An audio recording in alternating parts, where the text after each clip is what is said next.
Hello, everyone. Hello. And welcome to another episode of Fascination Street with me, Jimmy. And me, the co-host, Mika Pearson. Well, let's be honest, you're the star of the show, really, aren't you? I should be the host. Get out of here. I'm the host here. So this is it. We've made it to YouTube. Yay! I know, this is like taking it to the next level. So we've gone from doing radio. Yeah. Then we've gone to Facebook. And now we've gone to YouTube. I know. So we've kind of taken it up another level, which is really, really, really cool. Exactly. And you'll even notice, show me, we've even made, first of all, Mika's wearing a crystal that he got from our good friend Kelly. But behind us, look, we've even made our home on YouTube look exactly the same as we had on Facebook. It took us ages to get it looking exactly the same. It took us 12 hours just to do this. It was just, we've made it look good. Yeah, and look, we've even got the, what's it? The scents. Oh, yeah, the incense. We got the incense. That took so long. Absolutely. I had to do that. We brought them from Glastonbury, and you let them to do. Yeah. Because we always we always have incense burning when we do a show, because we like to think that it helps. I mean, you're here, you're with us, you're in our lounge. Exactly. And you're just enjoying everything with us the same way as we'd enjoy it if you'd come round for a cup of tea and a slice of cake. Right. So, as soon as that's all over, how about we continue? Do you want to do the sponsor thing? Can't even remember. I'll do it. This show is brought to you in association with PMG Goods, truly cosmic clothing. Sorry about that. Douglas just walked past. Clothing for our community by a member of our community. And... Is there an echo? And if... And...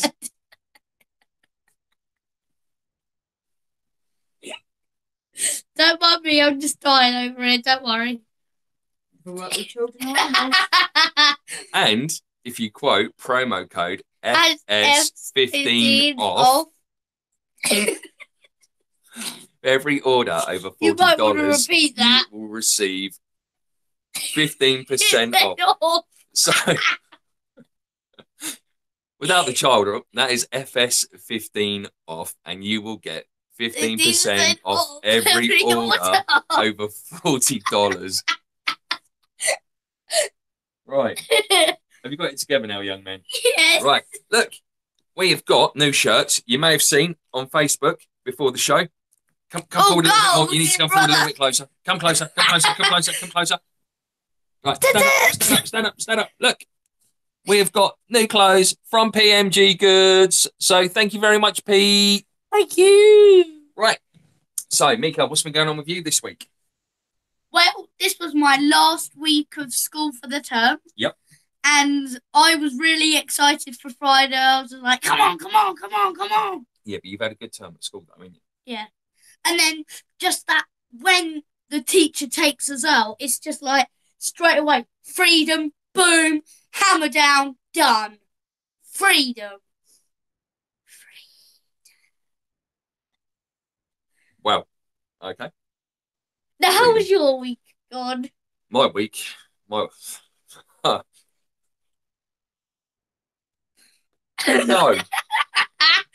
What is he like? I think it could be a bit of an interesting show tonight. I think the boy's got a little bit of life in him, so I'm not sure if I preferred him last week when he had concussion. He was a lot more quiet. my week.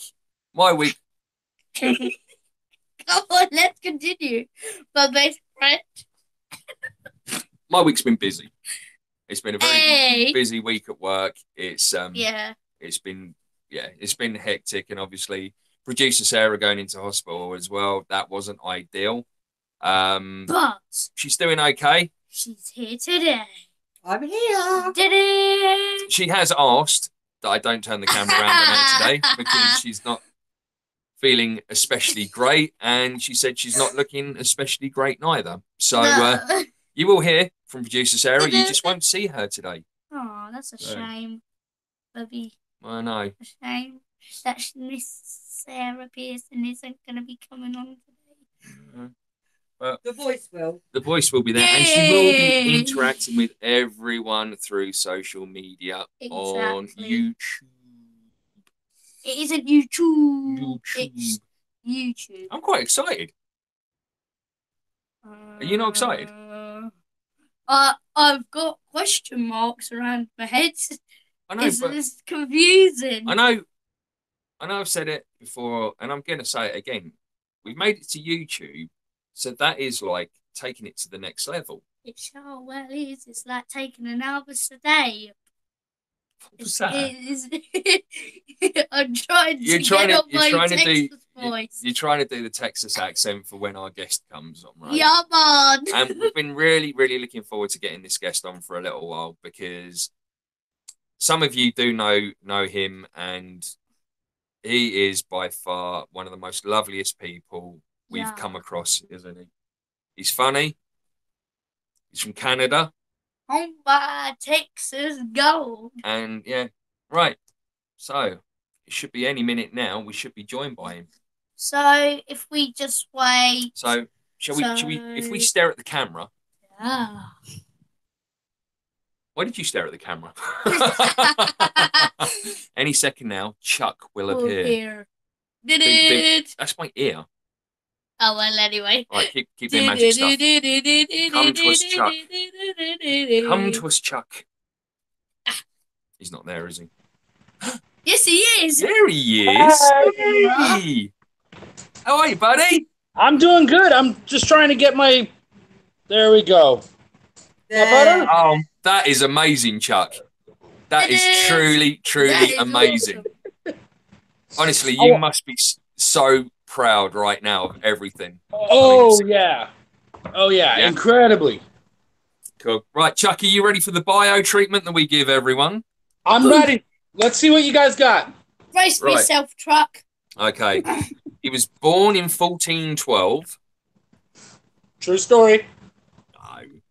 So, Chuck Pineau is a freelance editor-creator of Welcome to the Void and Coming Soon, Belial. He has been working in comics for 2 years now and has already amassed more than a dozen credits in the industry. Born in Canada and now living in Texas, with his wife and 3 children, he uses all of his experiences and more to bring his tales to life. So, Chuck, tell us about yourself. Where you're from and who's around you? Well, before we start, we got a problem with the show. Have we? We can't all be wearing the same stuff. So I think one of us has to change their hat around, right? There you go. There you go. You don't have to do that, homie. I just wanted to make sure you guys knew I was representing.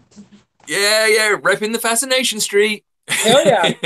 I'll probably be wearing this to at least one day at the convention, too, so. Oh, yeah, the convention. How long have you got till the convention starts, Chuck? And where is it? Everyone less than a week. Next Friday. Wow. Yeah. What's it going to be? Yep, there you go.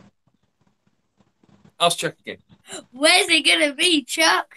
Where's it going to be? It's going to be in San Antonio at the Alamo Dome. That's where the San Antonio Spurs play basketball. Oh. We don't know nothing about basketball, then we've got nothing. I don't know anything about basketball either. No? All I know is I'm supposed to like the Raptors. Well, it's the Texan Formula One this weekend, isn't it? Yeah, actually, it is. My wife's cousin owns a donut kiosk, and he's actually at the Formula One selling mini donuts. Well, we've got. I mean, it's just over just under 2 hours before qualifying starts here. So, what time is it out there now? It's 1:11.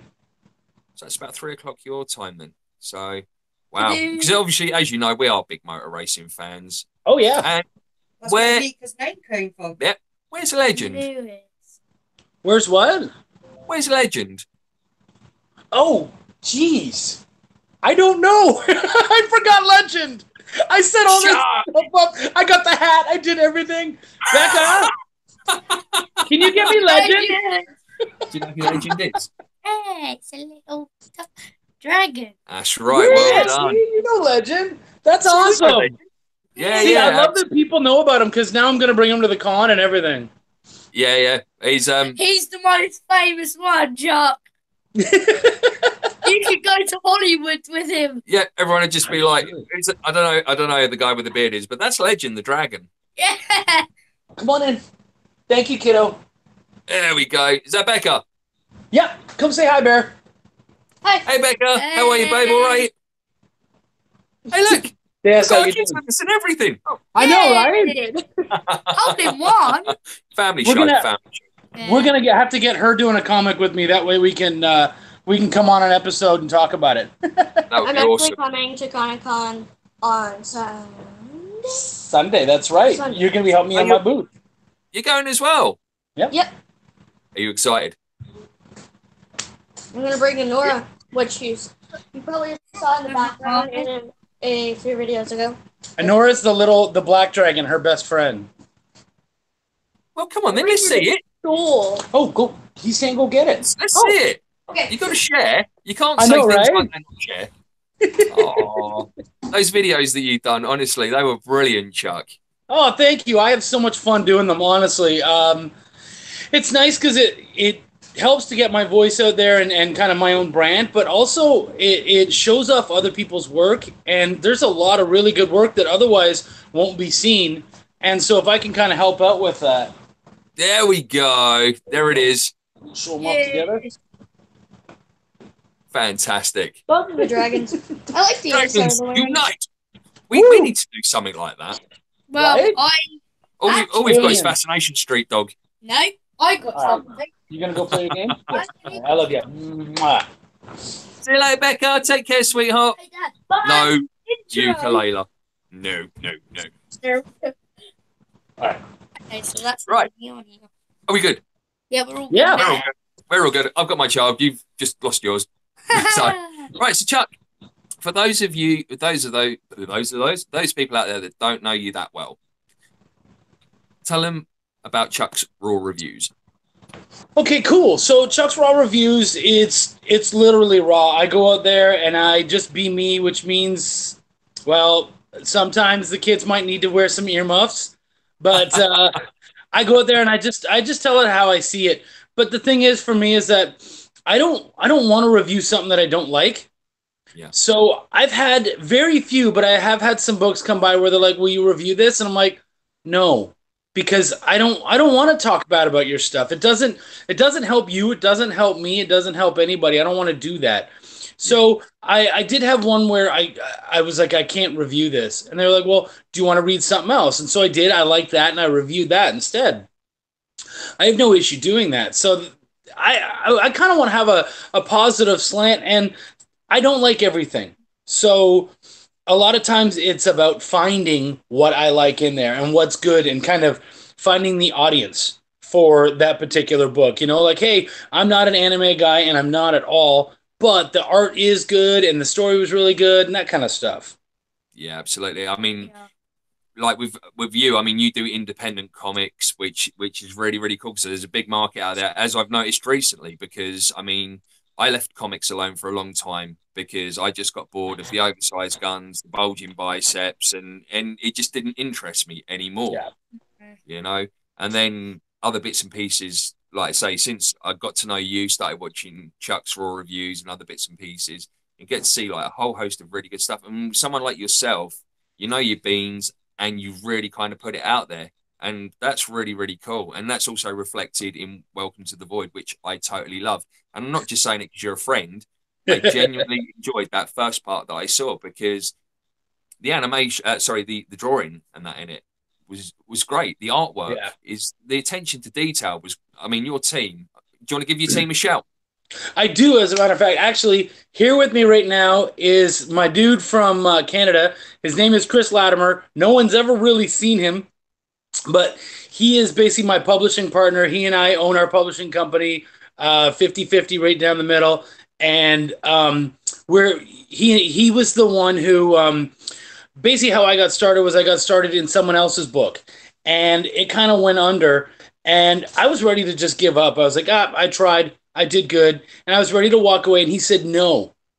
And it turned out I wrote Welcome to the Void back in 2006. And I didn't even know where the script was. And he had it on his computer saved. And so he sent me the script and he said, no, you have to make this. And so I did. And the funny thing is when I originally wrote Welcome to the Void, I had the first issue and that was it. I didn't know what else I was going to do. And as soon as I got it back again, it was like I re-inspired myself. My head went back into it. I created so much more of the world and what was ahead and filled it out. It literally doubled in size, just the one issue.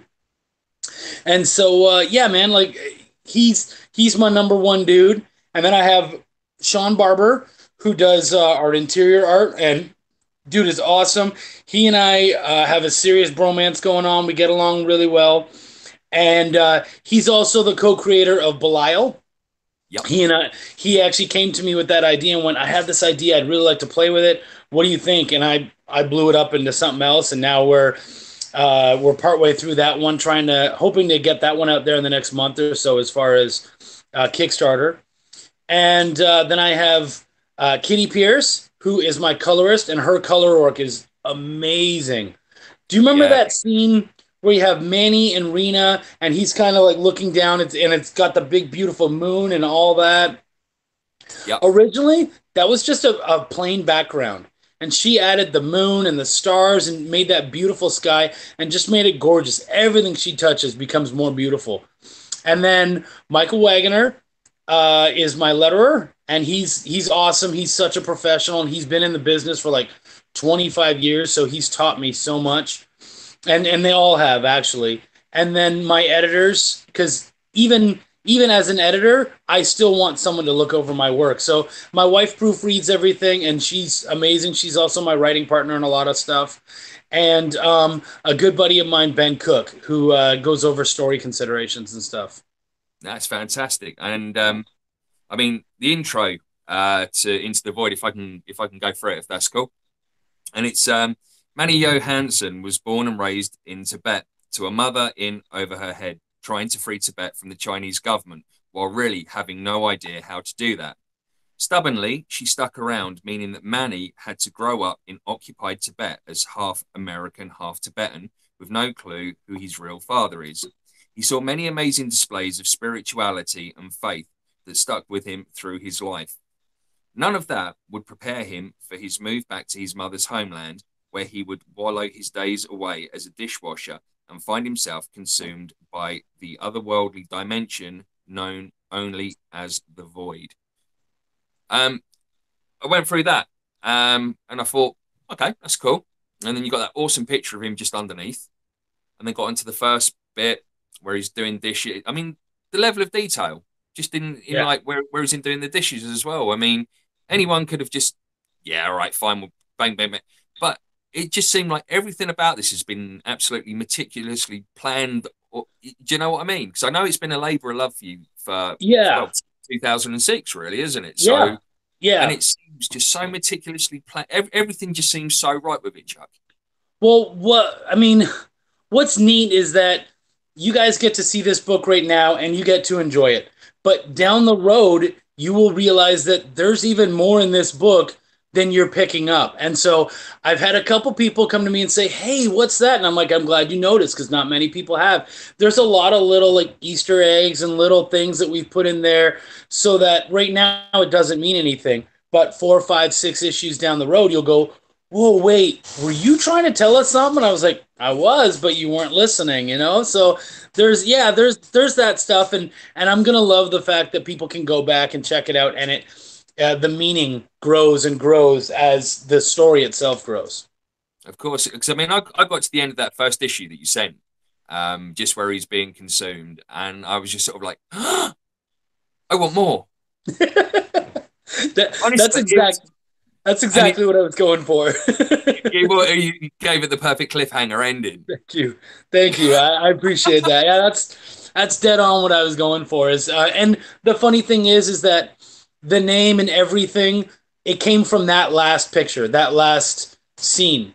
Yeah. And so it's been so important to me just that was done perfectly. Yeah, of course. I mean, I showed a couple of the guys at work some of the artwork and they are absolutely intrigued by the character behind you. So I don't know if you want to give us an introduction as to who. Okay, so this is the caretaker, and the book really doesn't give very much away about him, and I don't necessarily want to do that either. But what I will say is that every detail on him, his clothes, his mask, all of that, it gives very little hints to his background and to where he comes from and whatnot. So the more you see from him, especially in the next issue, you'll get to kind of see his mask a little better and all that kind of stuff. The more you see of all that, the more you'll go, wait, there's a lot of mixed heritage stuff in here. And yes, there is. And so it just it's something that I hope that people just kind of look at and wonder about. And then when that payoff finally comes, they're like, oh, that's so cool. I love how you brought all that in. So yeah, no, it is without doubt a very striking image. Cool. And it's yeah. I mean, was that you that come up with the whole design, or was someone else on your team come up with like this is this guy, this is how we're going to do him? I mean, how does that all work? It's funny because originally I just had kind of one thing that I wanted to focus on, and I brought that up. And both me and the artist said it first, but I was thinking it, and he basically said the mask pulled off. And he was just like a really old man under the mask.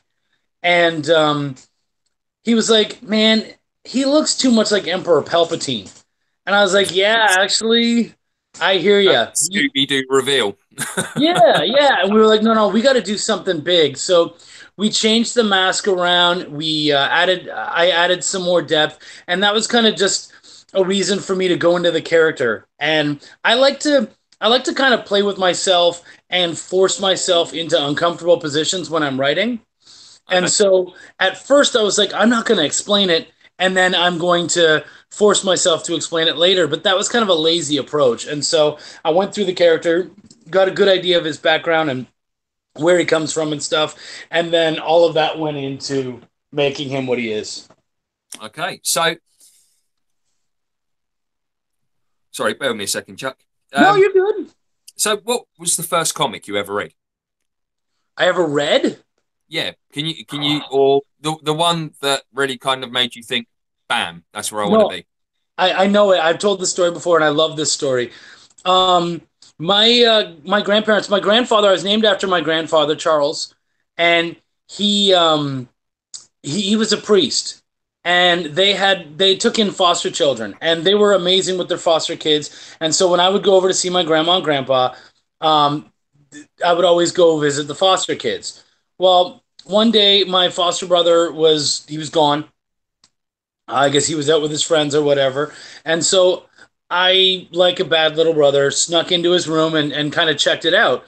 And there was a bunch of comics. And so I picked one up and I started reading it. And I remembered all through the rest of my years that it was X-Men. And I remembered one little silly, stupid joke about it. And it was Iceman. Somebody had pie, and they were bringing it to Professor Xavier, and he made a little snowball on there. And he goes, look, now it's pie a la mode. And even as a kid, I was like, that's funny but dumb. And so I never really thought about it again, and to this day, I'm still a diehard X-Men fan. I love what they stand for. I love the idea behind them. But And down the road, I decided to get all of the X-Men comics. I was going to read every X-Men comic from 1 all the way through all the different stuff. And I start reading 1, and there's that joke right away in the first issue. And I was like, well, wait, the first comic I ever read was X-Men #1?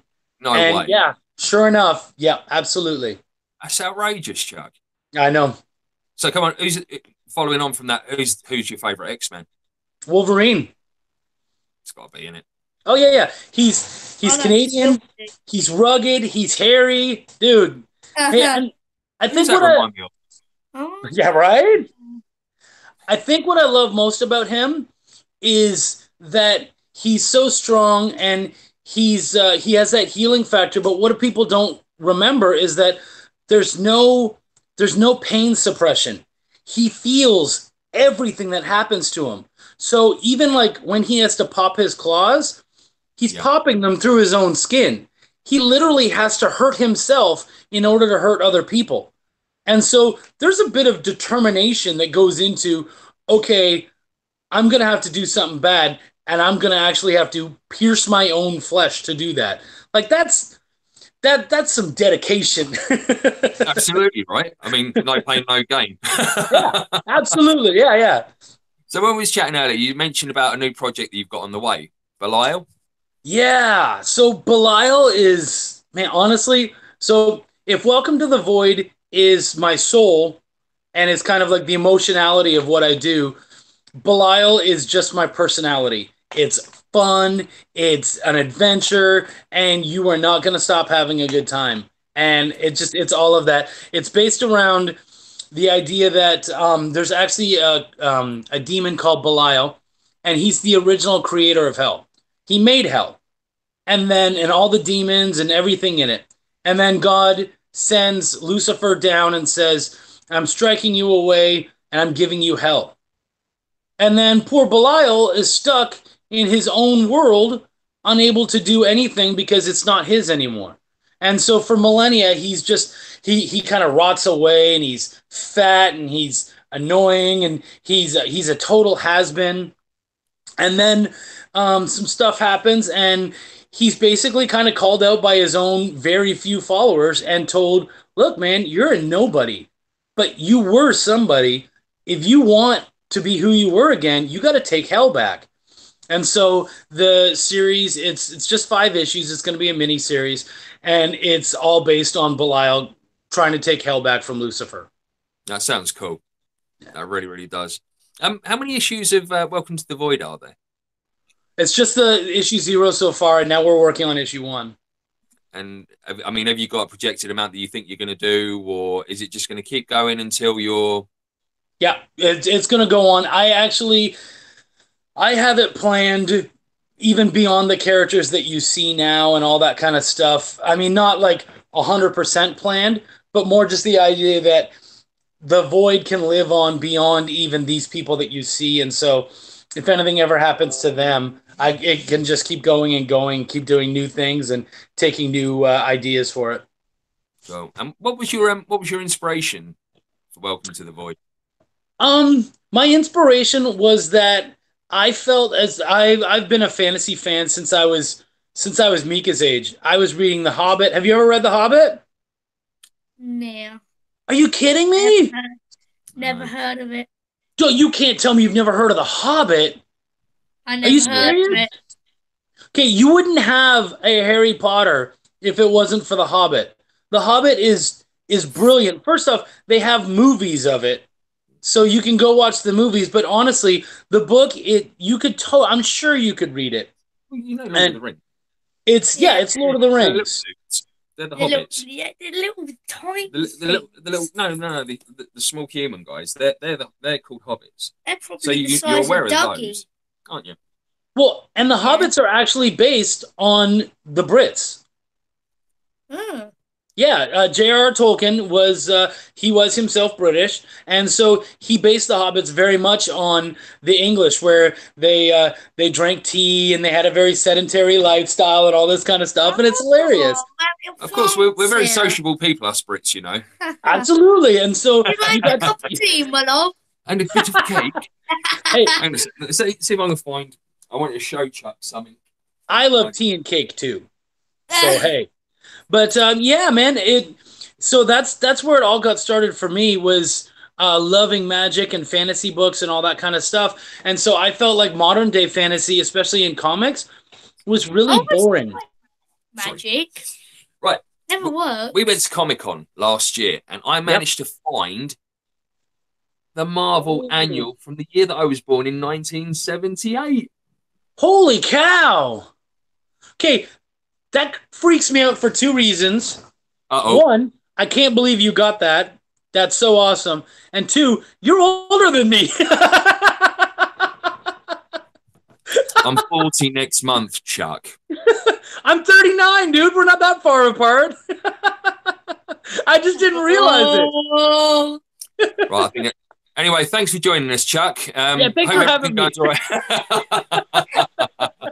So, yeah, I mean, I was going through it, and I mean, some of the characters. I mean, if you kind of look at the old school artwork from 1978, I mean, it's absolutely amazing. Oh yeah, that looks like old like Sal Buscema and John Romita and all that kind of stuff. Well, we've got Captain Marvel in here. Luke Cage. Yeah, I mean the Comic-Cons and that like we have over here. I mean, they're nowhere near kind of like the level of you guys over there, but I thought that was just amazing finding that. Oh no, I think that's amazing. And honestly, actually, I would bet that your cons are better. Really? Here's why I'll say it. Go on then. So I got to try to find a way to not swear where this is concerned. But over here, no, you don't have to earmuff. I'm gonna just not do it. I can try to be a big boy. So the thing is that over here it's become a celebrity fest. So it's all about which celebrities are there and all that. And so more and more I have comic collectors who are saying, "Do you know how hard it is to get to get people to sit down at my booth because they want to see Arnold Schwarzenegger and all these other people?" And you're like, yeah, like most of the time that's what they're there for, is they're there for the celebrities and they're not there for what we're there for, you know? And so I believe, you know, I've never obviously been to a British Comic Con, but it sounds like, and from what I've seen, it has more, it sounds more like it's a little more grassroots and it's more about celebrating nerdy culture and less about let's get our pictures taken with this person. Yeah.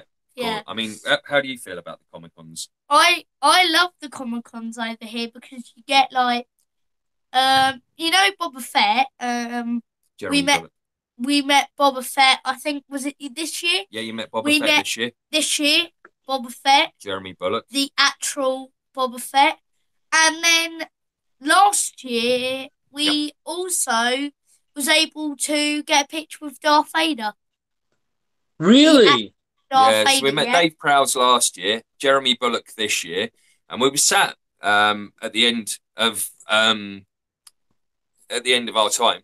We just sat upstairs having a cup of coffee, and all of a sudden this elderly gentleman walked up.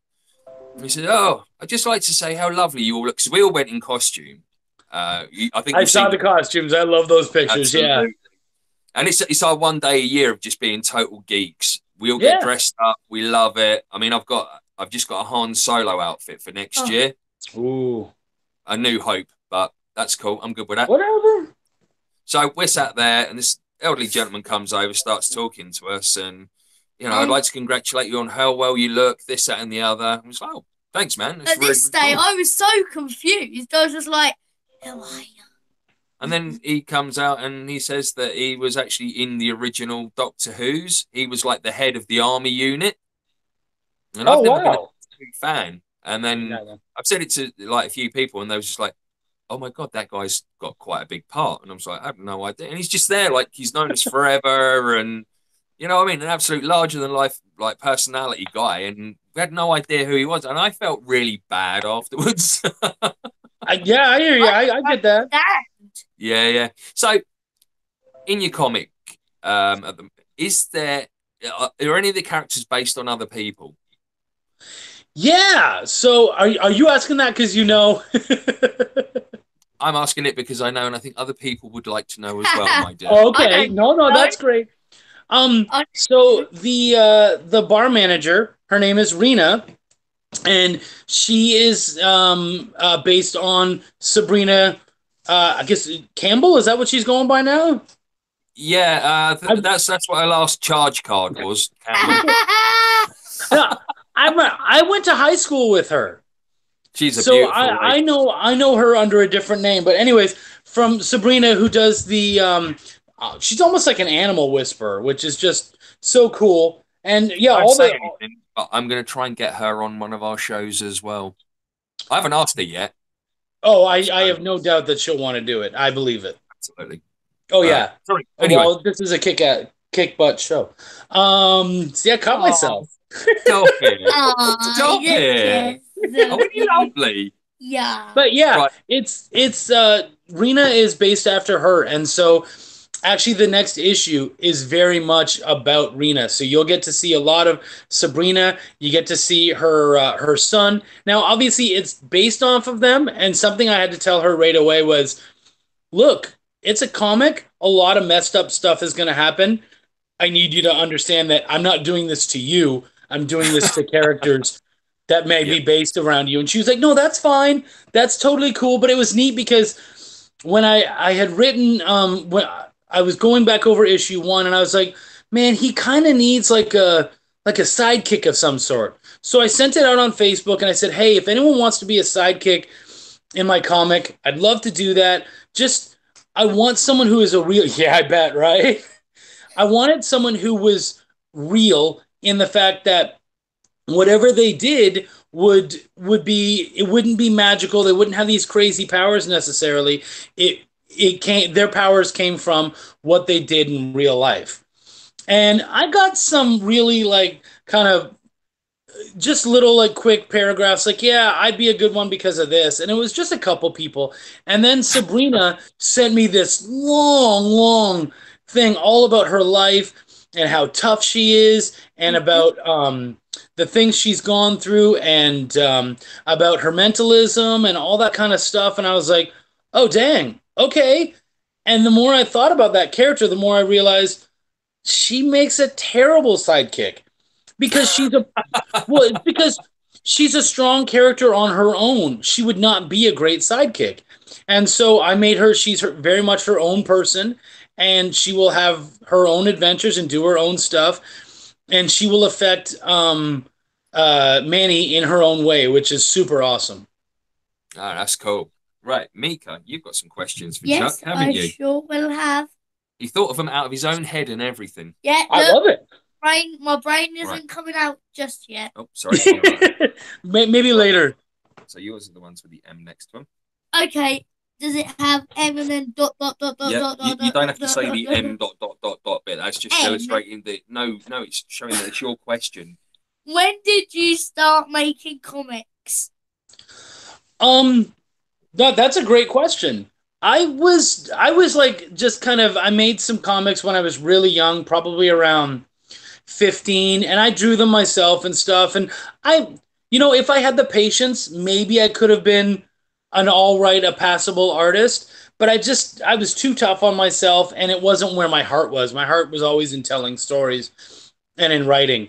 And so it was in 2006 where I came back to it and I wrote Welcome to the Void. And then I gave that up again. And then about 3 years ago, I moved into this house and my cable man showed up to install the cable. And he saw all of the nerd stuff and started telling me about his comics and what he was trying to make. And so we talked and I ended up helping him with his book. And that got me into the world, and I fell in love with it. I'm addicted. I want to keep doing it. Yeah, I mean, there's nothing better than like when you're into something or you learn how to do something and other people. Because I mean, I'm helping like a couple of other people with other projects that they've got up and running, and it's a nice feeling when you see these things taking form and moving on, isn't it, Chuck? It's yeah. great. Oh, absolutely. There's nothing like it, really. Yeah. It's like a fresh new tattoo every time. I'm craving some new ink at the moment. So if there's any tattooists out there that want to sponsor our show, portfolio right here. Not him, obviously. I'll do it. I'll do it. So, how do you get the idea from your comics? Huh. It really depends. Like with Belial, that was an idea that someone came to me with, and then I love to take like just a little nugget of an idea and explode it. I like to think of my comics as popcorn because usually it just starts with the smallest little kernel, and then you just start playing with it, and it blows up, and then it's something way bigger than it ever was before. So that tends to be it. It's just silly little ideas. I have this other idea that I'm tooling around with. Um, about almost a year ago, my oldest child ran away from home, and that was really tough on my wife and I. And the nice thing was they weren't running away from us. It was, there was a lot of bullies and that kind of stuff, and that was really tough. And that was something that the whole family had to go through, and it was not easy to deal with. And so part of dealing with that, I have this story in my head that I've been working on, and what I took it from and what I kind of turned it into, it'll be neat because anyone who has followed the story of what happened will have an idea of where it came from, but anyone else will have a really hard time being able to be like, really? It comes from that? So I just love doing that kind of stuff. So, what is the process of the idea to paper? Because it's something I've always wondered myself. I mean, obviously, you've gone through pretty much step by step. Yeah. With Welcome to the Void and that. Well, so how would it work if you wanted to you've got your script and everything? How would you get it from paper to paper? Okay, so really, first it all starts with the idea.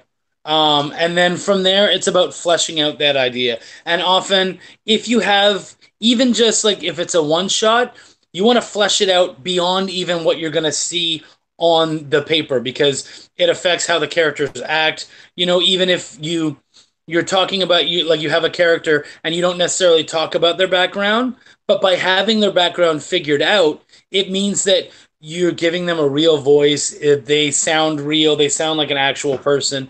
And so it's just about fleshing all that out until eventually you're ready to sit down and you're ready to bang out your script. And from there, you have to understand kind of what medium you're going to write in. So even for comics, it's like, am I doing an issue? Am I doing graphic novels? Am I doing a short story? Like, what am I doing with that? And so it's about breaking it down into. I like to break mine down into pages and panels, and basically, you're just trying to make sure that the artist sees enough of what you have in your head to inspire them to make it better. Yeah. And so that's kind of what I try to do. Is I try to convey the idea of what I like to see without forcing it. And so far, I've been blessed with artists who take what I think of and just explode it into something else.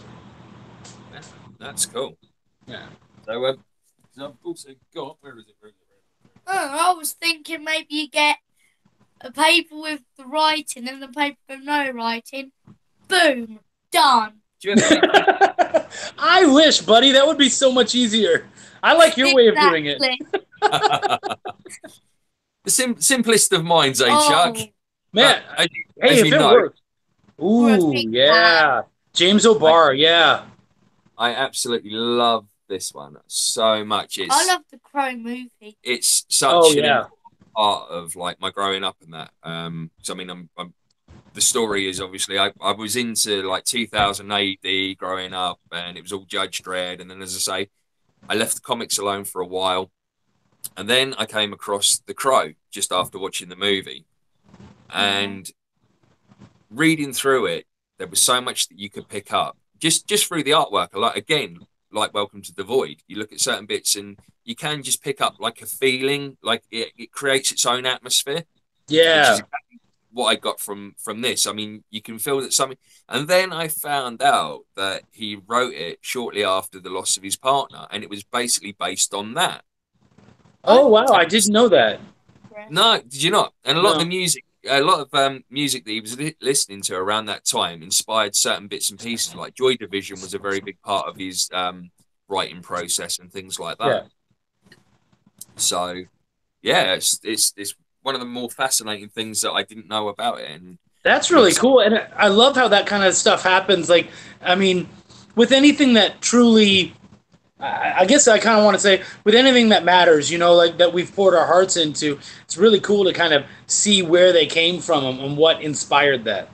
Absolutely, and I don't think there's more kind of inspiration really than real life. Yeah. So I mean, we've all been through tragedy, we all know real pain, but yet some of those make the greatest stories that you will ever read. Yeah. You know, and then you've got people that have gone through the hardest of the times, but yet they've risen in their own way with their own inner superpower. And again, you know, these are great stories. Yeah. Well, and that's not, I love what you say about inner superpower, because it's something we all have. Like, I'm trying to share my stories, and I'm trying to share the love of comics and indie and all that kind of stuff. And you guys are doing the same thing with Disclosure, trying to show that off to a new audience and to people who otherwise wouldn't see it. And I mean, it's not even what I love about what you guys do is it's not just aliens. Like, there's so much more as far as consciousness and all that kind of stuff. And so, yeah, man, I think everyone has their battles to fight, and I think we've kind of chosen our battlefields, and I love that. Yeah, absolutely. And the thing as well is we've noticed that it's all connected. Yeah. No matter what your medium is, no matter what you're doing or anything like that, everything is all connected. It's all vibration, energy, frequency. Yeah. And that's it, you know. Because I mean, I noticed, like, when you said, when we was going through Into the Void, the bio there about supernatural and other things like that. I mean, you don't see that in a lot of stuff. Yeah, well, and it's funny because when I got started with this, I was just focusing on comic people, you know, like meet with comic people, talk with comic people. But you guys, and I mean the whole, like, Dexter and Joy and Lizzie and the Maidens and everybody, like, it's been insane how everybody has kind of been so super supportive of me and what I do. And I'm like, guys, I'm not doing what I would assume that you guys love, but yet there is that connection, and I never would have considered that. And exactly. So it's just so cool that, yeah, it is all connected as long as you're open to those connections. Yeah, totally. You know, as I say, I mean, you've created something here which kind of goes across the whole board. Whether you're a comic lover, whether you're into consciousness, spirituality, it's there in this one comic, and it's amazing, Chuck. That's sweet. Thank you, man. I never would have thought about that when I did it, but I'm so glad that it was able to read that way and go beyond what what it was, you know? So I haven't seen any of the other reviews or anything like that. I don't know if there's many out there. I mean, I've subconsciously tried to stay away from a lot of anything that's been posted, like from yourself and that, just in case there'd been reviews, and I didn't want that to affect, you know, obviously how we are with, like, playing that, because, you know, this is personally my take on what I feel is there, and there is a lot to be offered totally across the board from this comic. I love that. Thank you. Yeah, no, and I don't think you're wrong on any level at all. I mean, especially you liking it. Yeah, well, absolutely. Absolutely. Right, so what you got there, Mika? So I've done that one. Right, hang on. Right. What about, go with that one. What makes a good comic? Wow. That's like small words and such a big question. Well, luckily for you, we've still got over another hour to the Formula One qualifier, so fill your boots, mate. I told you I want this show to be about you tonight, so... No, thank you. That's awesome. Okay, so for me, what makes a good comic is strong characters, a strong story, and heart. It needs to have something that matters.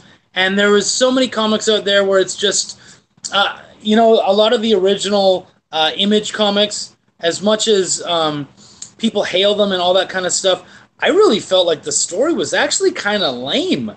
and it was kind of missing something, and it was very much the product of the early to mid 90s, and it's in comics it was all about the muscles and the big guns and all that kind of stuff, and to me That's what that I was cut out. Yeah. exactly, and so to me that was kind of lame. But when you have characters who are actually going through real things and they have real traumas and real stuff, like things like, did you know that Storm is claustrophobic? No. Yeah, Storm is heavily claustrophobic. She actually, where she found out about her powers was her father was I think he was like a pilot or whatever, very early on in her life, and there was a crash in her village, and she was trapped in the wreckage. And Wow. so now, whenever she's in any kind of tight enclosed spaces, all of that comes creeping back into her brain, and I'm like, that's amazing. Like, that's a real human being. That's something that really happens. And so I need it to be. It needs to have some heart. It needs to connect to people in more than just flashy images and gimmicks. Yeah, absolutely. I mean, I love Hellboy. I think Hellboy he's one of the greatest. I haven't read a lot of the comics, but the films, you get such a feeling of Hellboy, and I mean, I own the video game as well, Yeah. and honestly, that guy is just. How can you not love Hellboy? Well, I mean, he has heart, but he's hilarious, and he's still kind of like he's able to do all that stuff and still be a tough guy. And it's the same with Wolverine. I mean, Wolverine is that tough dude, but he still does have a heart. He still does care about stuff, and that matters. It really does. I know it sounds kind of lame, but it connects us to them as real beings. Absolutely. I mean, there's always got to be a resonation there between you and that character, Yeah. without a doubt. Again, we're going back to backstories again, strength of character. Yeah. And I mean, how do you come up with the backstories on the characters within like anything that you do? I think when you really care, the characters start to speak to you, and they start to reveal little things like I don't want to go too much into Manny because so much of him is undiscovered, but I found myself writing certain things and then going, why did I do that? What is it about him that made me do that? And so it forces you to kind of look into them more and realize, oh, okay, so they're this, they're that, and it all kind of grows from there. So I mean, I think a lot of times people might force that stuff to make something interesting. But I also feel like a truly good character, like Nightcrawler.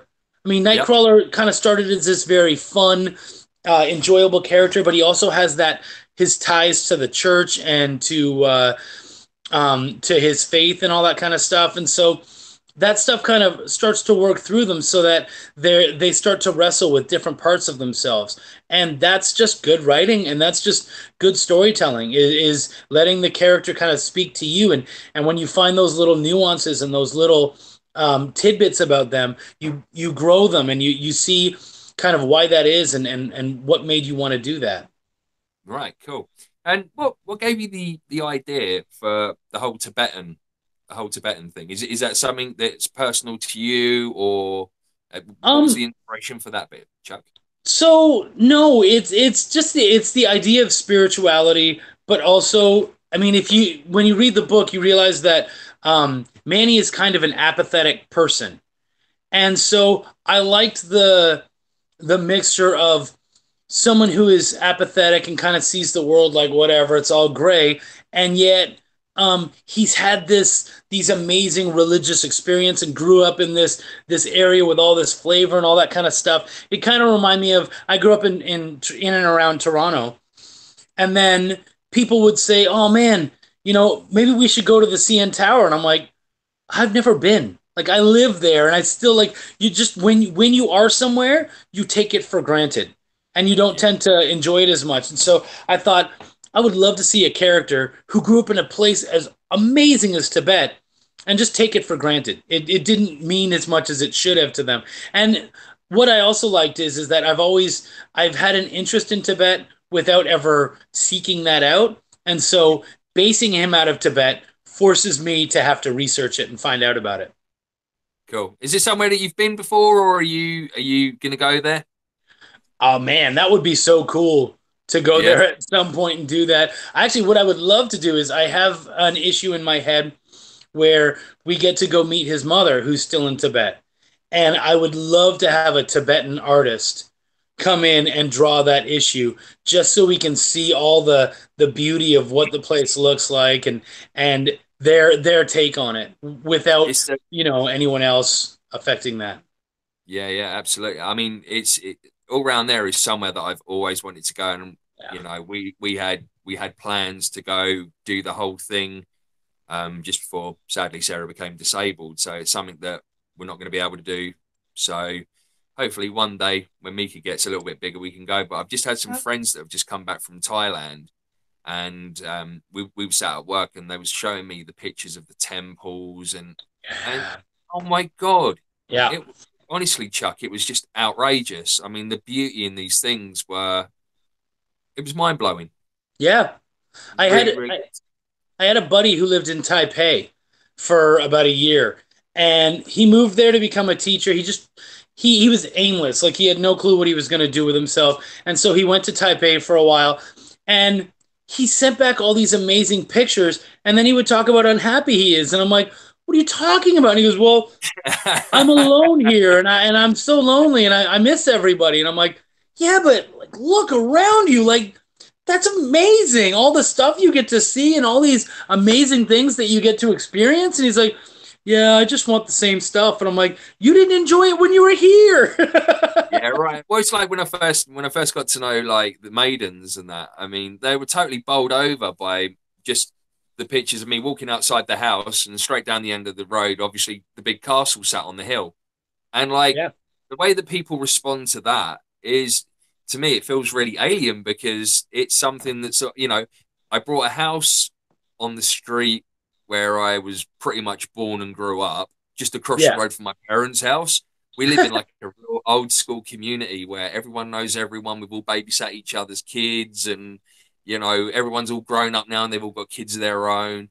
And just to sort of like walk outside the house, hang a left, and there's the old lady on the hill sat there. I mean, it's nothing wow, new, but again, people are just like, wow, you've got a real I mean, our castle is like possibly one of the most splendid castles in the whole of Britain. It really is. wow, It's a showpiece. It was built for status as well as defense. So this thing, I mean, there was like a massive siege. I think it was about 1266, oh, and this siege went on for ages, and there was quite a lot of the outside wall which was destroyed by the French, but yet yeah, they still never managed to get into our castle. And ever since then, I mean, there are stories that the plan was that if the Germans ever won the Second World War and they managed to cross the Channel, then Hitler would have used that as his own home because of the just sheer grand stature of it. And if you walk around inside the castle in the main keep itself, it was actually used for holding French prisoners as well during the Napoleonic War. And a lot wow. of them have actually engraved their own stuff into the stones inside the wall of the keep. I've got some pictures upstairs. I'll dig them out and I'll send them to you at some point Yeah, yeah, because that's so cool. And it's so funny the way we look at history because we have a show over here called American Pickers. And so yeah, I it's know that show. yeah, well, what's cool about it is that they go around and they pick up, stuff from like the early 19 or the early 20th century, like, a motorbike from 1912 and all this kind of stuff, and they're just excited by that. And Yeah, then they went overseas to Europe and they did a short season in Europe, and they're like, "Hey, man, back home, we were all excited about something from 1912, but here you're walking through catacombs that are 1,000 years old under the streets of Italy and stuff." And it's insane the history that goes yeah, on and what we see as history, and then as Europeans, what you guys are able to see as history. absolutely. I mean, there's a very very good documentary series that came out. Trying to think, probably a good 8 years ago. I'm not sure if I linked it to you, and it was called Battle Castles with Dan Snow. And what he done Oh, was he handpicked like the best castles that had the best history, and he done a whole episode on them. and one of them was the castle that we have here in Dover. Cool. And it's just the whole episode. It's amazing. They're all available on YouTube. Yeah. It was only about, I think it was last year or the year before, I actually got to meet the guy who made them, Dan Snow. But again, it's just great. Really, really is. And then we do take it all for granted. And that's so cool. How lucky we are. Yeah, absolutely. So, can I show a little bit of your artwork from Welcome? Yeah, of course. Go ahead. Right, do you want to talk us through? Yeah, so this is up here at the top is that it was this kind of like there's this thing in comics where women are often treated as secondary figures. And so they're often the big complaint is that women often are only there to talk about the men.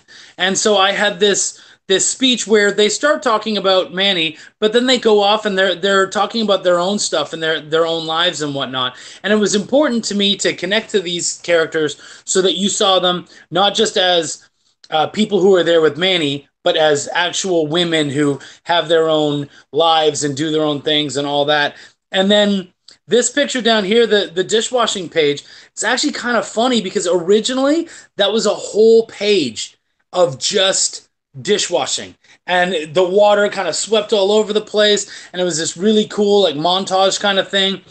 And the guys were like, look, man, we need to cut something because we have too much speech. It needs to move into the next page. And I was like, all right, we'll cut part of the montage. That just makes sense. So yeah.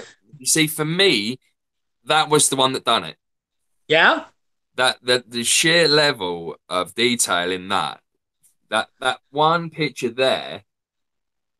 So for me, I grew up. I've worked in kitchens pretty much most of my adult life, and the tough thing about working in a kitchen is, as soon as you go in the kitchen, they throw you in the dish pit, and you're basically the dishwasher. They don't even care about your name at the start. You're just a dishwasher, and so it's tough, and so you have to fight your way out of that. And so when I wanted an occupation for Manny and something that was sort of demeaning and degrading, my head went straight to dishwasher. Like right away, I was like, "Yeah, he's a dishwasher. Dishwashing sucks. There's nothing good or happy about it. Like there's not like maybe someone out there loves what they do, but I hate dishes. I hate the whole idea of them. Give me paper plates all day. I don't care." Yeah, absolutely. I mean, even on the ships, I mean, working on board services, every one of us has had to have a spell as dish pig, and it can be very soul destroying. Do you guys call it dish pig? Dish pig, yeah. Okay, good, great. We call it dish B. Oh, really? The rest of the word, yeah. And that would be your name. They wouldn't come up and say, "Hey, Chuck, what's going on?" They'd say, "Dish B." Yeah. Do this. Dish B, do that. And so it was so degrading. Yeah. Well, we have two parts because in the ship's galley, it's broken into two. So we have one side over here, which has the dish machine and then a partition. And then over this side, you've got another KP and he does all like the metal pots and that. So we call him the pot pig and the other side, the dish pig. But it's in like the most loveliest way. I mean, obviously we know each other really well. We're all very, very good friends. So there's nothing bad to be taken from it. It's kind of cool. Right. I think Sarah's actually got questions, Chuck. Ooh, yeah. The thing is where we've moved in to this new platform, we've had to go through proxy and we don't actually have any chat coming up at the side. So if anyone said anything to us, we have absolutely no idea what's being said. Oh, no, so really? Yeah, no, absolutely. So we're relying very heavily on Sarah today. So, Sarah, what have we got? Okay. Joy, her first question, she's still writing questions at the moment, but her first question was, what brought you into creating comics? Honesty. Honesty with what I'm good at and what I'm not. And I love writing. And my wife and I met as writers and we had a fantasy game that was all done through writing, and it went on for about 10 years. And I realized something as I went along, that as a writer, I focused heavily on characters and dialogue and story, but actually writing the details, I hate that. It's the most boring part of writing to me. And my wife can sit there and she can talk about this character's dress. No? Okay, sorry, Chuck. Still good to see you, Sarah. I love you, girl. I'm not She can feeling sit there. best. What's that? She, after a hospital visit this week, she's not feeling her best. Oh, yeah. No, of course not. I hope you get better, hon. Thanks. Right, carry on, Sarah. So so when I kind of looked at my own writing and realized that I didn't love description, I realized, hey, comics is kind of perfect because it's mostly just characters and dialogue. And so all I need to do is make sure that the artist actually understands what's going on, and then we can make that happen. So yeah, that's, like I said, most of it is just about honesty with what I love. Perfect. Okay, Kelly from Explaining Asterica. I can never say that word. Esoterica. That's the one. Ooh. Sorry, Kelly. What inspired you to make the main character Tibetan versus other ethnicity? Well, like I said before, I mean, Tibet was such a cool place, but also, you know, diversity is very important to me. And I grew up in a very white neighborhood. And so I didn't realize that a lot of what I grew up with, there was kind of this systemic, I like to call it casual racism, where you don't realize that you're ignorant, but boy, are you ignorant. And so that was something that I really wanted to kind of attack. And so I liked the idea of him being, of him having a different culture, and him being trapped between cultures, because that in and of itself creates a conundrum because you don't quite fit into one area or the other. And Tibet, it was because I find that Asian culture is usually underrealized, and especially in books and stuff, the person's either Chinese or Japanese, and that's it. Very rarely you might find someone who's Korean or Vietnamese, but even then, almost never. And so I thought I'd like the character to be Oriental, just because that is something that's not touched very often. And then Tibet is one that even more so is not touched. And so I really just wanted to flash a light on something that I felt like other people didn't at all. Well, Mika's just he's going through Welcome to the Void at the moment. So I love that. He's transfixed. He's loving it. Okay, I'm we've glad. got Dexter. Hey, Dex. How did you fund Welcome to the Void? Okay, so I introduced you to my buddy Laddie, Chris, and when he came at the whole thing, I told him, I said, I don't have money for an artist or anything, and he works as a web developer, and he has a little bit of money, and so he funded the original art of the book, came in, and he wanted to help. He and I have written together for what, over 10 years, 10, 12 years at least. Yeah. And so he funded that and was amazing. And then from there I told him, look, don't fund the printing. Let me do that. Let me make that happen. And so I did the Kickstarter. I worked my butt off to make that Kickstarter happen and work. And I worked really hard to create a fan base and something that people could be excited about. And we made it happen. And now we have pretty much everything going on for this first issue. That's cool. Perfect. Alan Ellsworth, what's your advice to someone who wants to run a Kickstarter soon? Cool. Let's first talk about Alan. He's a good dude. So he reminds me of me 2 years ago. when I started, I just wanted to know as many people as I could and get out there and do my thing, and that's what got me into editing. And Alan approached me and my partner Sean about Belial, and he was like, "Hey, if you guys need anything colored, I'll do it for free." And I was like, "Whoa, man, that's a lot of work." And he's like, "No, no, really, I want to. I really like what you guys do, and I'd like to be a part of that." And so we just recently got the cover for Belial, which looks beautiful, and um, we had originally had the idea that we were going to make a contest to show it off and to get colorists to jump on. They were going to color that page and make it look beautiful, and the one that we liked the most, we would pick. Well, Alan jumped on before we even started the competition. Just jumped on, and he wanted to do it. And after I saw what he did, I said, "Whoa, stop. Here's the high resolution version. Play with it," because he was just taking one that we had just randomly showed up. It was kind of fuzzy and stuff, and so we gave him the nice version. He went in and he made it look beautiful. And so Sean and I talked about it, and I just said, "No, you know what?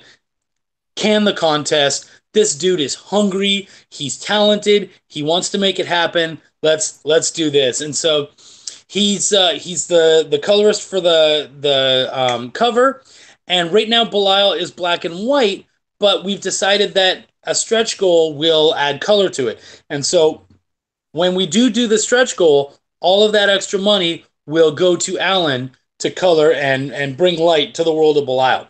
So that's his story. Now, his question was, what about Kickstarter? What's your advice to someone who wants to run a Kickstarter? Okay. So first off, timing is everything. Know when you want to do it, at what period of time, and understand it from a business. You have to treat it like it's a business. And so we're probably going to run one in November, but if it doesn't work, you won't hear from anything from me as far as Kickstarter is concerned until about February. And that's because over the holidays, people are spending money on gifts. They're spending money on all that kind of stuff. They usually can't afford to help fund these things and to make these happen as much as they want. And if they did, they would want it to be for a Christmas present, which I know we can't get it to them in time for Christmas. So I say don't do it over holidays, and make sure that you're available. You need to get out there. You need to do a lot of these videos, even if it's just on your Facebook with other podcasters. Get your stuff out there and plan way ahead of time. Don't just say, I'm going to do a Kickstarter now. Because unless you have a fan base, boom, it's not going to happen. So you really got to get out there, make it happen, and just work hard. Because it was a month of just doing everything I could to make sure that we got as high up as we possibly could. Do you offer, because I don't know anything about Kickstarters, but do you offer like incentives or anything for people to donate to your Kickstart fund or anything, Chuck? Yeah, so that's the cool thing about Kickstarter is there's tiers. And so each tier comes with a reward. So first off, to go back to Alan for a second, digital rewards are so important. Because the great thing about a digital reward, digital comics, all that kind of stuff is it's free. You say, hey, it's worth this much. You put a price tag on it, and then when you give it to them, you don't have to spend any money to make that happen. And so when I sell digital copies of Welcome to the Void, I don't have to pay for printing. I don't have to pay for anything else. It's pure 100% profit. Whereas when people wanted the physical book, I had to worry about how much is it to print it, how much is it to ship it, all that kind of stuff. So yeah, there's a lot of that, and there's just kind of finding reasons why people would want to spend certain amounts of money. How much is $10, and what does that mean to you, and what can I give you that makes you feel like you're not donating but actually getting something out of it? And so then we went all the way up to, I think we had a $300 tier, and so you have to have something that would actually motivate somebody want to spend $300 on your comic book. So what did you offer as incentives on your welcome to the void, Chuck? A lot of them. Cool things that you had delivered. Yeah, we had You got any knocking prints. about the show? Pardon me. Do I have? Okay, yeah, I do have them here. So I have. These were awesome. These are prints. This is actually one. So this is a superhero. Her name is Saw the Lightning Wielder, and myself and the creator of Saw, Kyron, we're good buddies. I'm actually editing one of his books, and she is from Hmong. Have you ever heard of Hmong? Hmong. It's another Oriental society that I honestly know very little about. Absolutely. But his wife is Hmong, and he wanted to bring that culture into a superhero society. So basically, what I kind of say is she's sort of like the Hmong version or the Asian version of Thor, and so that one of their gods, Saw, basically comes into her and inhabits her. Just like Thor inhabits the body of Donald, I can't remember his name right now, but yeah, or he did at one point. So what ended up happening was we didn't do it on purpose, but we launched on the same day. Both of us had Asian American characters, and we thought, oh man, we need to do something. So we made this picture, which is both of our characters together and showing off what we do. And so we did that as someone who backed both of the comics. They got that. So there's only a very rare small number of these. And then this is the final image from Welcome to Void. I actually have a special version of it in my room. And to me, this picture reminds me why I do this and where I came from. This was an idea in my head, and now it's this beautiful page. So that was really important to me. And this was actually, when I talked about this was a mystery print. And the way I sold it was, it's a print, and I can't show you what it looks like, but you're going to love it. And people were so excited by the mystery print that they had to jump on for that. That is a truly amazing picture. I really like that. And then this is the cover. What's cool about this is that the artist who did this one, his name is Don Edwards, and he's talented as heck. He's so amazing. And he was having some issues. His mother needed some help with medical bills. And so he wanted to help her out, so he was taking commissions. And he was like, look, I'll do your character for $10. And that's really cheap, super cheap. And so I was like, $10? Yeah. So I think actually ended up being 15, because he did 10 for a certain number and then 15 for a certain number. So I gladly paid the $15 and made that happen. And then when we went to do a cover, the cover that I wanted to do, it didn't jump out. It didn't look amazing. It wasn't what people wanted. And as much as I wanted to really, a cover that really like surprised people and they had no idea what it would mean, it was just going to be a very vague cover. Everyone told me, man, it won't work. It won't jump off of shelves. You need something amazing. So I took that, and everybody's loved it. Everybody loves that picture. Like it blows up. It's in your face. And so we took that, and I got in touch with him, and I said, look, we're going to use that for a cover. And he was like, cool, I'm glad you like it. And I was like, no, you deserve more money. So we went and we threw more money to him from the Kickstarter, just so we made him understand that, like, we really appreciate your work and what you do, and we want to keep working with you. And so that was really cool. I liked being able to do that. And what he did is just so phenomenal that we had to make it happen. Yeah, I mean, there is something very Vader-esque about the caretaker. I mean, like Mika was just saying, the pictures that you were showing up there as the incentives of the Kickstarter. That one with Manny and the caretaker, there is definitely something within that picture itself. There's something very, very cool about that, Chuck. Yeah, that one. Yeah. The whole thing, the whole point of Welcome to the Void of that name is that I wanted you to not understand fully if the welcome is a good welcome or not. I wanted you to see that picture and that page and hear him say "Welcome to the Void" and go, "Is he serious? Is he being sarcastic? Is this? Am I somewhere dangerous?" Like, I wanted you to have zero idea of where you were and what was going on, and so I think they caught that really well. Yeah, absolutely. As I say, the thing is obviously because we don't know the story, all we see is the caretaker at the moment and stuff like that. And it is a very, very striking, strong image. As I say, very Vader-esque.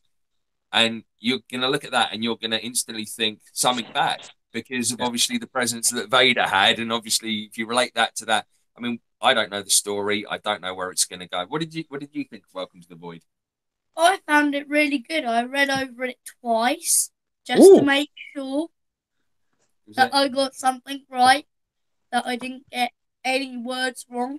And was there any bit in there that you found especially good? Well, it's where he's, like, he's needing to go back to work because he's not been there for gone a week now. And it's just how he runs there, but then he just sees like this kind of Venom dude. Venom dude. Yeah, he's a Venom dude, I don't know. And how it ends up is that he gets, well, there's no other word, but he gets caught by a tree. And then he just went into the void. Don't spoil it. Don't spoil it. No, that's okay. The tree part really messed with a lot of people's heads. I was really happy with how that one came out. I had like reading it, and then I just had the. That was the face. That's what I wanted. That was the intended face with the cliffhanger. Oh yeah. Oh yeah. Cool. And what was funny is that the tree page was originally not in my script. It wasn't in there at all. And so I had talked to the artist about him taking my ideas and playing with them. And so he drew that tree. And he was like, what if instead when we go to the void, it's not about walking through a portal, you actually phase in and become a part of it. And I was like, man, that would be really disorienting and difficult. And so I love that idea. And he made that picture and he said, what if we finished it like this? And I said, you know what, that's really cool. The only issue is that I need that last picture with the caretaker. We need to see the caretaker. We need to see that Welcome to the Void. But if we put both pages in, it would make it even more dynamic and amazing. So that's one of those things where it's bigger than what I originally had planned for. And somebody really took the ball and just ran with it. Yeah, I mean, again, it's such a credit to the team that you've got, Chuck. It really is. I mean, as I say, I know you personally, and for someone else to kind of work on the ideas that you have and bring them to life like that, because I know that obviously you work a lot imaginary, even in conversation. Yeah. You're always painting pictures with the imagination brushes. It's great. And for someone else to kind of complement that with the artwork to go with your vision is, again, really fantastic. Oh, yeah. I'm very lucky. Right, I've got a couple more questions. Couple more. Are you ready? Dexter, he thinks that you should write a comic featuring Mika. What do you think? Well, we actually had a short talk about it. I'm sending you guys some comics soon, and one of those comics I'm sending you is a comic called Dulce. And Dulce is really cool because it's about, it's kind of like an Area 51 kind of thing in New Mexico. And so it's really like sci-fi, alien, cryptids, all that kind of cool, fun stuff together. And so we're going to be at one point doing short stories. They're going to call it Tales from Dulce.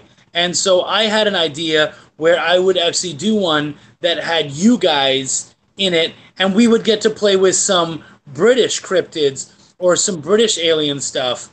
And I thought that was something fun. So that is actually something that I'm planning.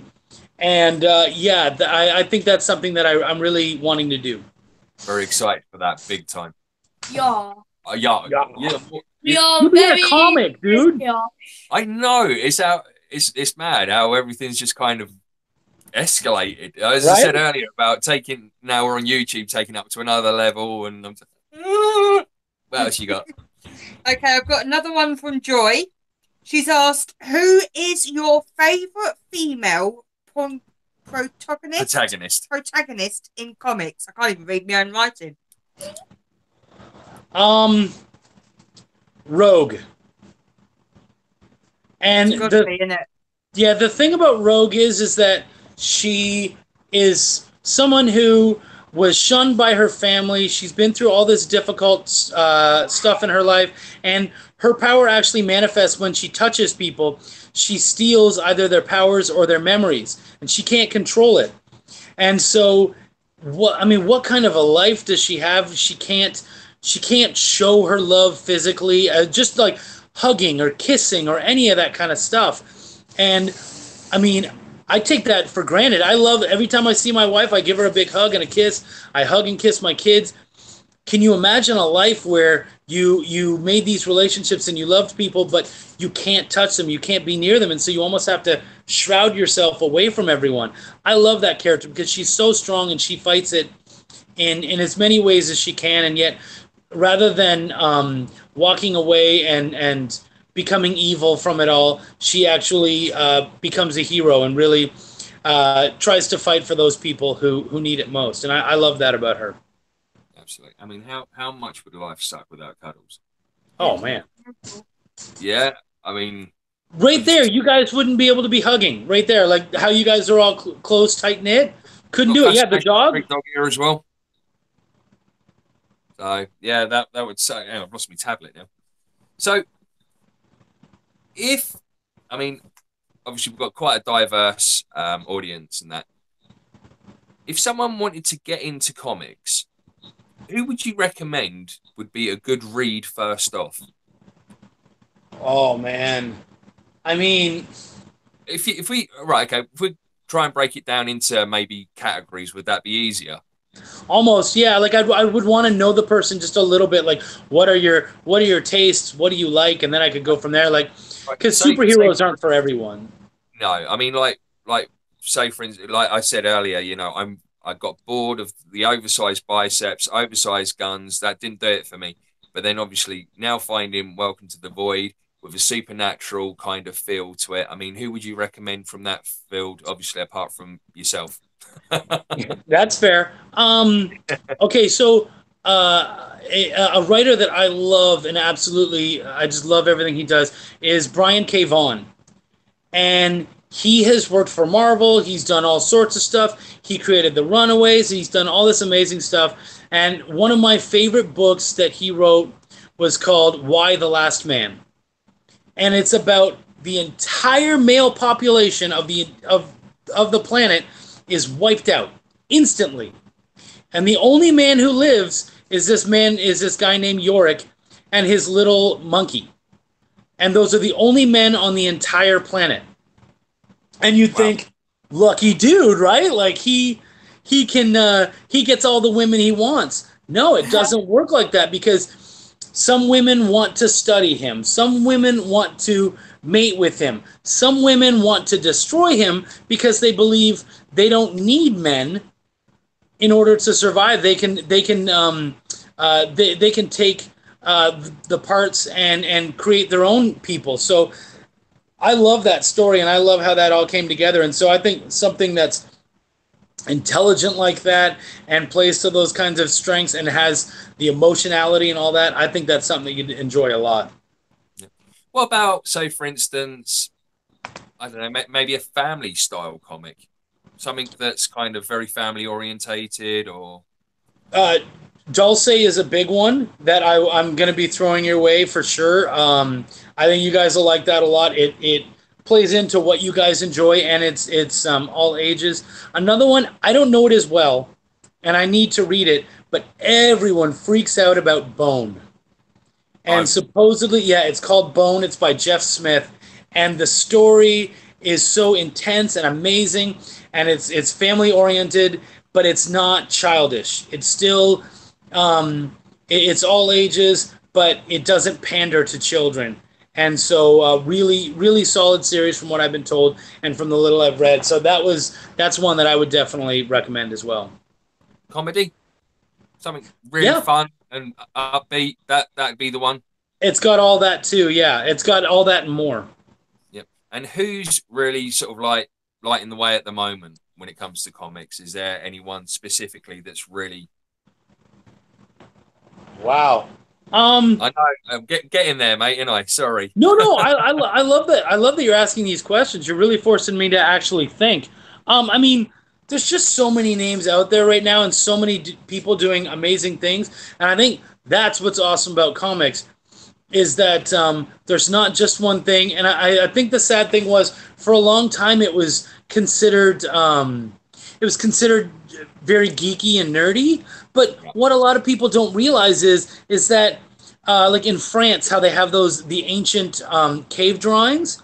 That's the world's first comic. Like, yeah, absolutely. Comics is one of the oldest mediums, the oldest art forms. And people talk about how intelligent movies are and TV, but seriously, comic books have been around forever. And they're not just a bunch of Avengers beating the crap out of each other. There's some really beautiful, amazing things that are happening in comics.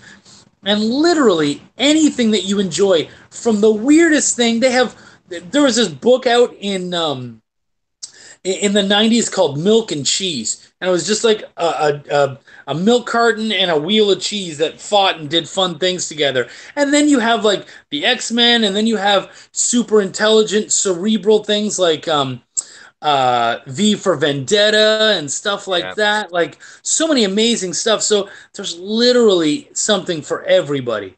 You can't go wrong. So what was your favorite crossover movie from comic book to movie? Oh, wow. I mean, I've done you again. I mean, so many people talk bad about the Watchmen movie, but I loved the Watchmen movie. And what I loved best was I felt as though the ending of that movie was actually better than the ending of the book, which is saying a lot because that book is just brilliant. And so many people go back to that book and say Watchmen is just the most amazing book ever. But the ending of that movie, I feel, was better than the book. It actually it made it feel like 9/11 all over again. It made it feel it felt so familiar, like we've been through that. And they just did such a good job of that. And they really worked hard to be as close to the original story as possible. And that's so difficult to do because there's so much detail and information in there. I think they did amazing at that. Yeah, so I mean, it's quite surprising as well how many sort of like these top movies nowadays that people don't know and past as well actually originated from comic books. Oh, yeah. Yeah, there's a lot of great... Have you ever heard of the movie Road to Perdition? No. Okay, well, that was a Tom Hanks movie. It did very well, and that was a comic book. Oh my goodness, my brain is literally melting right now with the number of comic books that people just don't understand were, movies that people don't understand were comic books first. I mean, one of Scarlett Johansson's first movies, I forget the name of it. It's Ghost something. And one of her first movies, what's that? Ghostbusters. Oh, no, but one of her first movies was actually a comic book movie, and it was an independent comic. And it's funny what people don't recognize are actually originally comic books. And on Chuck's Raw reviews, which one would you say has been the best episode, best comic that you've done so far on there? I think, man, I literally have it right here. As soon as my partner showed up, I said, man, you got to read this book. It's so cool. It's my dude, Kenneth Brown, and this is called Judas Breed. Okay, I'll just jot that one down. He's going to be doing an Indiegogo for it very soon. Yep. And it's very similar to Aliens. What's it called? Judas Breed. Judas Breed. Okay. And so right now there's 3 issues out. It's really good, and it kind of takes it starts out when you first read it, you're like, man, this is very much like Aliens. And then you keep going and you're like, Oh, they expand and they take it to so many other levels. Like imagine if the aliens in that movie, we as human beings were able to take them and turn them into a weapon and weaponize aliens. And Wow. so it's just brilliant the way that it's a really good book to read. And that was my first raw review, and it's still one of my favorite books. I must admit, I do love your raw reviews because you are just brutally honest. And honestly, they are great. They really are great. What have you I got just for want us? to have fun. Yeah, yeah. Okay, I've got a couple more questions. Kelly has asked, do your children share your love of comics? I would not say love. I'd say they appreciate they enjoy them. I'm a nerd. I like to call myself a nerd of all trades. And I do, I love comics. I love fantasy stuff. I collect swords. I have about a dozen swords that I own. Um, I love video games and movies. And so all of my kids right now have their own things that they like that are all very nerdy. So my oldest is very much into drawing. And we actually have a really interesting web comic that we're working on, and we're just starting to plan out. We've been planning out for a while, but really working on that and making that happen. My second son, he's actually a musician, and he also loves video games. So he makes music for video games and Wow. does a lot of video game music. Yeah, I mean he hasn't sold any of it yet, but a lot of it is just like showing it off and doing it, and he's super talented. And then Becca loves making her own videos. She loves doing playing video games as well. She'll do videos on like Roblox and stuff like that. Yeah, So they enjoy comics, but not to the same level I do it all. No. yeah. I mean, Mika, he's just getting into doing the videos for gaming and stuff like that. He's doing like, have you done Roblox? I've done a couple of roadblocks, but mostly Fortnite. But then I've gone off Fortnite at the moment because it's just getting trash. So, Fortnite. Fortnite's trash right now. At the moment, Yeah. you're just into like motor racing games, aren't you? yes, I am. So, So are we gonna be seeing you do a bunch of those kinds of videos soon? Oh yes, you will. You is, Oh, will. good. you've already got a site up, haven't you, on I've YouTube? already got a site up, all So, waiting. do you want to tell everyone what the name of Yeah. your channel is? It's just Mika Pearson. I've got about 15 subscribers at the moment. So Well, you're about to have 16. Let's check this out. Yeah, I'll stick a link out later on. So if anyone wants to see what Mika's up to, he's got a whole load planned at the moment. The earlier ones that he's done were just kind of very like amateurish, but now he kind of wants to take it to the next level as well. So that's his little project running alongside Fascination Street. I think Same as that's cool. And yeah, I absolutely. mean, you're a personality, so have fun with it. Yeah. What else have you got for us? Okay, and Dexter has asked, have you watched the movie Mallrats? Oh wow. So I'm very much I mean if you see me and then when I had the long hair, the hat backwards, I'm very much a Silent Bob kind of guy. I dressed like this before I knew about them, but man oh man, yeah, I love those movies. All like most of his movies. He's done like very much the Jay and Silent Bob movies. Dogma is probably my favorite. It's absolutely brilliant. That is a good Um, film. Oh yeah. Oh yeah. It's just it has such a great take on Christianity and kind of it's neat because it comes at it from a point of loving it but also questioning it. And Yeah, so it's really interesting. I love that movie. I have so much fun. And he's done tons of stuff and just even his personality and what he does, I feel like he feels like a kindred spirit to me. He's very much about building up those around him and trying to get other people to follow their dreams, and I'm very much about that and very much doing that myself right now. So I love the dude and everything he does. yeah. No, Kevin Smith is amazing. I mean, I've got Yeah. every film that he's ever made, and yeah, I just there was always sort of like even though he was not never really saying anything, he always had that presence, and Yeah. And then you had like Jay Muse, always the jackass next to him. And again, I mean, like, I still love Clerks 2. That film, Oh no matter yeah. how down I am, brings me right back up. Oh But yeah, then, absolutely. yeah, then Dogma, without a doubt. Those two, I think, were just total masterpieces. I really do. Although Clerks 1, okay, it was really, really good, but it was a cult film. Yeah. But for me, number 2 really hit it on the spot. I mean, it was so wrong on so many levels, Oh but it yeah. was brilliant. Look, Oh, absolutely. we Have won't you even mention seen? Ellie, Oh the yeah. Kinky Ellie. Have you seen Red State? Red State, no. Yeah. So Red State is a movie that Kevin Smith did. It has nothing to do with Jay and Silent Bob or anything. And it's a brilliant movie. And it's basically about a cult that, remember like the Davidian branch in the 90s and stuff, where they have the cult and um, they're going to sacrifice themselves to God and all that kind of stuff. And the FBI come in. It's very much it's that kind of movie, but All wow, right. it's such a good movie, so intelligent, so much fun, and so very different for him. I loved that movie. Oh no, that sounds really, really cool. It's Yeah, kind it's of like very different. the whole Waco thing. Yeah, exactly. Oh, that's really, really good. Yeah, it was a great movie. No, right, okay, right. Let's see what else we've got for you, Chuck. If there's anything else. All right. In the meantime, Mika, Oh. Yes, you've got another subscriber. Yay! Oh, Right. Alan has just popped a question on.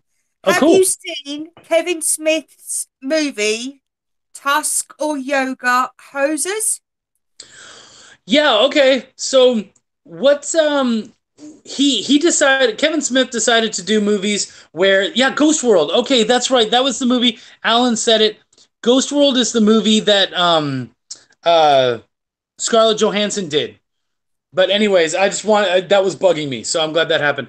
So Yoga Hosers and Tusk, and there was another one too. I think it was Moose Jaws. And so what he did was he did this series. He's from New Jersey, and New Jersey is right over the border from Canada. And so the thing about living that far north is that they got to get Canadian TV. And Canadian TV, when you're an American, it's kind of the same as when you're American and you watch the BBC. It's a very different way of doing TV. It's a culture shock just to watch it. And so he made these movies, this series based in Canada. And so I didn't watch Tusk. Tusk is weird. Tusk is this movie where this man kidnaps another guy and turns him into a walrus man. And it's and it's actually based on there was a thing. I think it was in the UK or something where a guy loved walruses and he actually wanted to turn someone into a walrus. And he wanted to find someone who would do that. And I don't think they ever found anyone, but he created a movie based on that concept. That's very much like Boxing Helena, isn't it? I don't know if you ever saw Yeah, that. it's weird as heck. And so Yeah. Yoga Hosers is his daughter and Johnny Depp's daughter as they're basically like supernatural crime fighters and kind of like a modern day supernatural sort of thing, but it was for women. It was for young women, and it was a lot of fun. I didn't enjoy that movie enough, but I tweeted to Kevin Smith and I said, "Look, it's not my cup of tea. It wasn't made for me, but I'm really glad you made that because obviously it has its own audience." And he liked it and he shared it, and that was really cool to have Kevin Smith retweet something that I had said. So that was really neat. Yeah, no, that's cool. Yeah. Anything else? No, Nothing else. That's everything. Right, Chuck. I think that's all we've got in the tank at the moment, mate. I'm okay. This was a good show. I had a really good time, and I'm glad that we could do this and we could make your jump into YouTube so awesome. And I'm glad that you've done it with us. Really, Oh, really. I was glad to do it, brother. Seriously, I love you guys. Yeah, yeah. So, Chuck, I'll turn this around.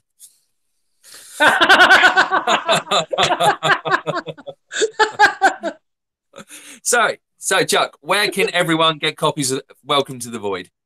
Right now I'm trying to fulfill the Kickstarter, so I'm not actively getting rid of them. However, you can always track me down on Facebook. We have our own Facebook group for our publishing company. It's called Bonfire Press. So if you go to facebook.com/bonfirepressed, Bonfire Breast?